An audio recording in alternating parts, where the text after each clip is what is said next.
Πιστεύω ότι ο Γιώργος Καμίνης είναι ένας δήμαρχος ο οποίος είναι απολυτικ και έτσι πιστεύω ότι πρέπει να είναι οι δήμαρχοι σε μια μεγάλη πόλη όπως η Αθήνα. Δεύτερον, μένω και δουλεύω στο Φυσείο και έχω δει μεγάλη διαφορά στην καθαριότητα, στο παρκάκι όπου τώρα πια παίζουν τα παιδιά και παλιά ήταν πολύ βρώμικο και δεν μπορούσε κανείς να λειτουργήσει σε αυτό το πάρκο. Και το τρίτο, το οποίο πιστεύω ότι είναι αρκετά σημαντικό, είναι ότι ο Καμίνης βγήκε στην Ευρώπη, στους ευρωπαϊκούς δήμους, πήρε χρήματα, δούλεψε και τώρα που βγαίνουμε στις αγορές σαν κράτος,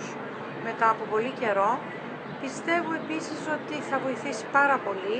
και εκείνον και τους κατοίκους αυτής της πόλης να δούμε μια πρόοδο την οποία ελπίζουμε ότι εάν είναι πάλι δήμαρχος θα είναι ένα πολύ θετικό πράγμα.